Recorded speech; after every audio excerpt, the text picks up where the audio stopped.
Morning, ladies and gentlemen. Hope you're all well. Saha TV is the name of the channel. 332,000 subscribers. Anti-Israel student embarrassed as Dennis Pager says the ugly truth about Islam is the name of the video. 2 days old, 67,000 views. If you want to go and watch it on the channel, 14 minutes long. I posted something similar the other day. A woman talking about Hamas and Islam, but YouTube removed it. It's on my Rumble account. Rumble didn't remove it, but YouTube removed it and said it had already been removed before. But I got it off YouTube, so I mean that's a load of bollocks. This is like the whole "Where's the plane at the Pentagon" video that I got a warning for. That I also fucking didn't. I was just asking a question. Where's the fucking plane? Where is the plane at the Pentagon? It was only a question. Apparently removed. Um, my other one that had been removed is a video in this place here. I'm not sure if it's Oxford or Cambridge or something, some sort of university. It's a woman talking about a very similar topic, and YouTube removed it. As I say, it's on my Rumble account, but very interesting video, very good points put forward by the woman. YouTube not like the YouTube not like the truth, like the British government now. So here we are again, debating who's the bigger threat to peace, Israel or Hamas or the Muslims. And just very interesting debate. The video is called Student Embarrassed. Here is the student here on the right, I believe, this woman. So we'll play a bit of it. So I'm halfway through here. He starts off talking about, has this debate ever took place before? When in sort of the 1930s, about who's a bigger threat to peace, the Nazi or Great Britain, and he's sort of using that as a parallel to this debate. It's the same kind of question. It's a stupid question. He is in fact saying it's a stupid question. Of course, Israel want peace, and it's obvious that Hamas and the Muslims don't want peace. So let's play a bit of this. Settlements for real peace in a moment, because the Israeli people are much more interested in sending their kids to college and in having a peaceful life and in making a good living and inventing more medical and technological devices than they are in fighting wars. This would be the first free state in history to prefer war to peace. It is highly, highly unlikely. The Hamas covenant, which you heard from Adam earlier, the Hamas covenant, it says Israel will exist and will continue to exist until Islam will obliterate it, just as it obliterated others before it. If I could have extra time, over 8 minutes, I would take your question, but I have too much to get through. The Islamic resistance movement is a distinguished Palestinian movement whose allegiance is to Allah and whose way of life is Islam. It strives to raise the banner of Allah over every inch of Palestine. Yale University translation. I'm sure they didn't use inch in the original. She's about to burst. But to the people saying it's not a religious conflict, here's your proof that this is a religious conflict. Let's continue. Exact point. So that is what Hamas is devoted to. Now, yes, I can. Oh, then please. So all of the organizations that you're citing as a threat to peace just happen to be Arab and or Muslim. Could you explain to me why you think that might be the case, that you only view these organizations as threats to peace? I don't. That is the most idiotic point I've ever heard in my life. Of course they're Muslim. They need to wage war to spread Islam. It's called jihad. They want to impose a holy war to spread this Sharia and create an Islamic Khilafah. That's what they want to do, and that. Because only idiots want to believe this religion, so they have to wage war and go across the world because they have to force you into believing it. That's a problem here. So yeah, I mean, we're not gonna. That's why they're all Muslim. Okay. Obviously, those of you who applauded perceived the profundity of the question that I didn't. I don't quite understand. They are all a threat to peace. That is correct. Why did I only pick on Arab Muslim? I said Boko Haram. That is not Arab. Arab and or Muslim? Yes, Arab and or Muslim. That is correct. The only beheading groups in the world today, to the best of my knowledge, are Arab or Muslim. Why do you think that is, in your estimation? Why do I think that is? Sad to say, it was answered by Arab intellectuals at the United Yeah, I mean, it's not for him to say why does he think that is. That it doesn't matter why he thinks it is. Like it is. That's the crack. You know, people go around beheading folk and fucking stabbing people over religion. It tends to be these Islamists. You know what I mean? I don't really. Again, I've said this before. Where's the Christian rape gangs? You know what I mean? Where's the people running around shouting, "I'm going to murder you in the name of Jesus"? And you don't hear of it, to be honest, at all. You don't hear of it at all. Yet we hear the words "Allah Akbar" shouted right before people do heinous crimes every week. Basically, we heard it last week. There was somebody shouting on a plane in Scotland, landed in Scotland. Further clips have come out, and I've seen one last night of people questioning the fellow after they've got him pinned on the plane floor, saying, "What are you doing?" And he's saying, I want to send a message to Donald Trump." And people are saying to him, "Well, Donald Trump isn't on this fucking plane. It's full of kids and families going home to Scotland. The fuck are you doing?" "Well, Donald Trump's in Scotland," he says. Well, exactly. That's the mentality of these people. You know what I mean? The fucking. They're a disgrace to the earth. All the fucking Muslims. They really are. So yeah, it's bullshit. This is a Christian country that can get fucked. You know what I mean? It's like this mosque in Cumbria. Like, no, no. So yeah, it's this guy. I mean, it's these people always stand up, and she's. I mean, she looks left wing, doesn't she? She's left wing. It's all hoity toity there, fucking. United Nations, because the Arab world is a benighted place at this time. The status of women is particularly low. The Arab world translates fewer books in a Yeah, I mean, the beauty of it is, he's probably thinking this but can't say it. Like, you're a woman, right? You're a woman. I don't know if you haven't noticed this, or maybe you can't decide now in the fucking modern world. But you're a woman. Like, how these people and this religion treats you, right, is unbelievable. And yet, some of your number are egging on. Like, all this left wing that's protesting, wearing with fucking orange hair and all this shit. The minute these fuckers are in charge, right, you're not going outside. You're not showing your hair, no matter what fucking colour it is, right? And you're basically a fucking slave. So, well done. Well done on bringing that on for your fucking selves, because you're all fucking idiots.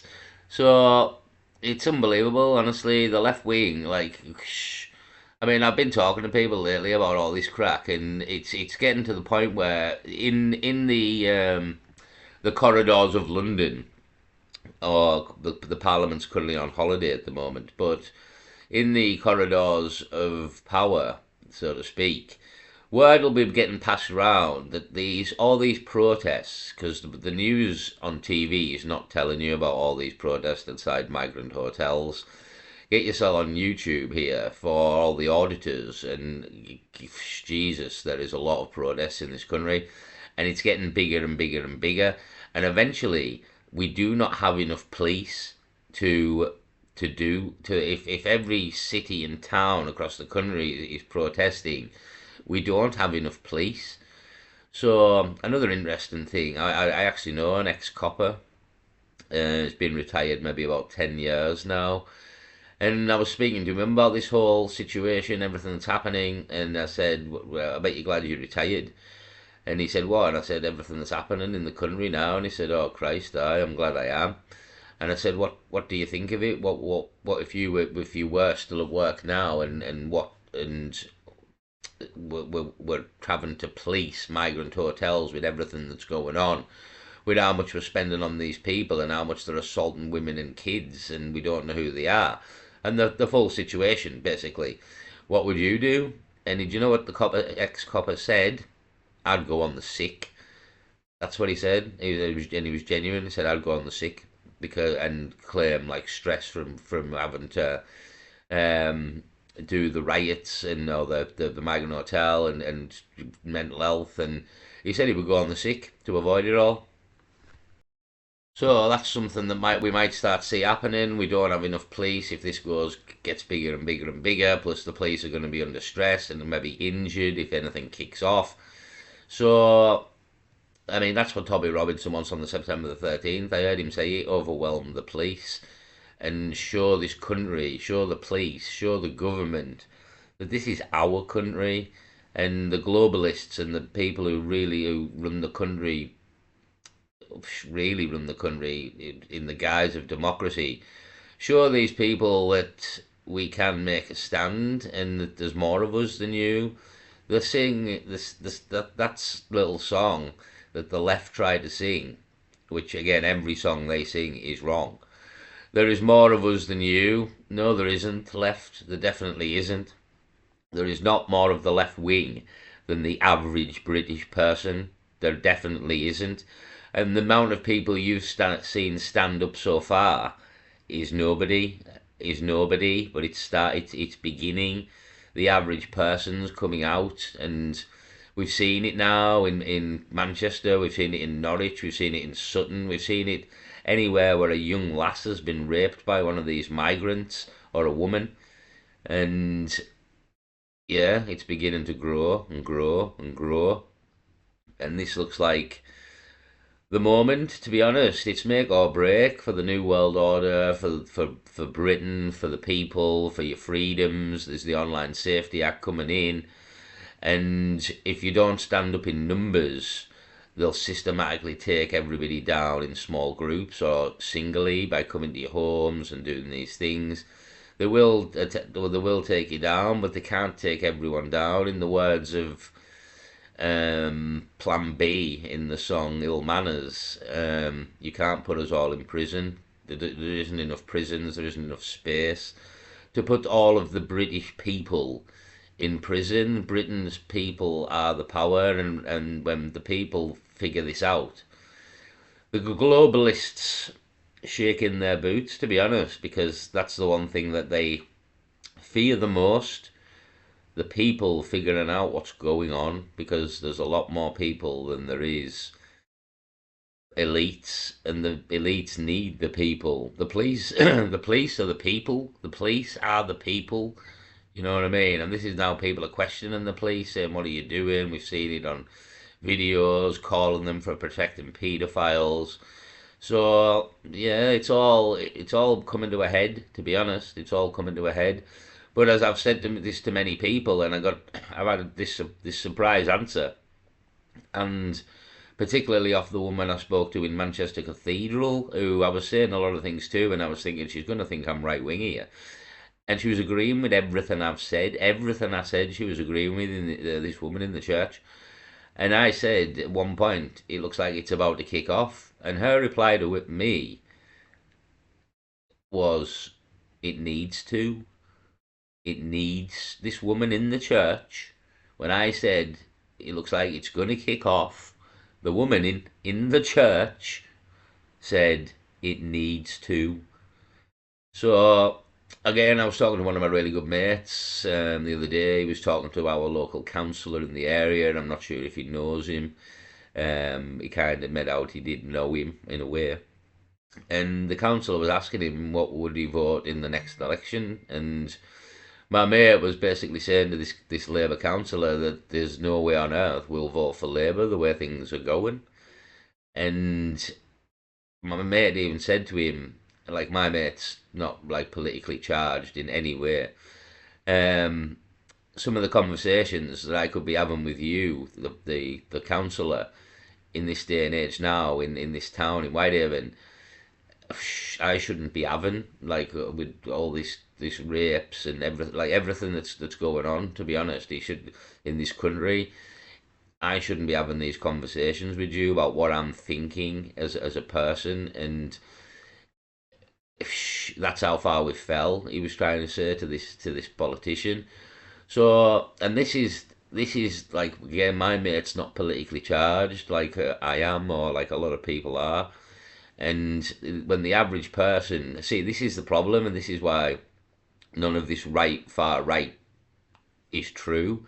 These people on the streets are British people. We seen outside Canary Wharf. It was all women. It was all women protesting there. They look like the right wing to you, even the far right wing. No, it was women. It was mothers who have children, children who have been raped throughout the country, 12-year-olds, 13-year-olds, and the government at this point are trying to cover it up because it's getting that bad and the people are getting that pissed off with this fucking whole affair. The government's trying to cover it up because they know the people are going to kick off, but it's going to make the people kick off more that they're covering it up. We're caught in this vicious circle here now where ultimately it's probably going to kick off, and the government are either wanting it or don't know how to put out the fire. But in my opinion, it's part of the plan. They want us to kick off, so it's kind of important we don't kick off. All we need to do is go in numbers. And I mean, if they don't listen and they don't listen and they don't listen, ultimately it will kick off because, well, you won't listen. And apparently this is a democracy. Apparently we vote for you and you work for us, which I don't believe to be true, to be honest. I don't believe that's true. I believe it's the illusion of democracy. And again, watch John Harris, It's an Illusion, on YouTube, and it's the illusion of democracy. You don't actually need democracy if you've got the illusion of it. And as long as the illusion of democracy works, then you don't need democracy, and that's kind of what we've got. And it's kind of like this has to come to a head where either these people back down and the people get democracy back, or these people just go full bore for the New World Order, ignore everybody, bring in a surveillance state, get rid of the dissenters, as hard as that's going to be, because there's a lot of them, and just go full bore for the New World Order. And this is kind of what I think is going to happen, and what these people are attempting to do here, because ultimately the New World Order, nobody's going to like it, other than the rich people. Nobody's going to like the New World Order. So nobody with a common day brain of the modern world today, or say the 90s and the 2000s, because we knew the world when it was free and it was fun, and this isn't going to be free and fun. So us people, this is why they want the youth as well, like they indoctrinate the youth, and they're getting the youth. The youth never knew the world we used to know because they weren't here. So you indoctrinate the youth and you bring the new world forward with the youth. So this is a thing as well. All your kids in the schools are going to be completely bombarded with propaganda of this whole the brave new world that these people are building. Your kids, unbeknown to you, are being bombarded with propaganda every single day at schools. All this transgender, all this woke, all this bullshit's just being programmed into your kids, because they are the people of the new world in the future. It won't be us. We will be got rid of. Do you know what I mean? We will be got rid of or die because we're old or older is the kind of the crack. So the kids are the future, as a song once, the children are the future, but it's Hitler knew that. You get them young and indoctrinate them. This is what's happening. So I've tailed off massively into a tangent about all sorts, to be honest. We've tried talking about Israel here and Hamas, but it's all connected and it's all one big shit show, to be honest. So Shahar TV is the channel here. I'll play a bit more, but there's a lot more to the video. So I think, as the woman just asked the question here. So the woman's just asked the question about. I'll go back. So why are you saying all these people are Muslim, basically? You think that might be the case, that you only view these organisations as threats to peace? I don't. That is the most idiotic point I've ever heard in my life. Of course they're Muslim. They need to wage war to spread Islam. It's called jihad. They want to impose a holy war to spread this Sharia and create an Islamic Khilafah. That's what they want to do, and that's why they're all Muslim. Okay. Jesus Christ is King.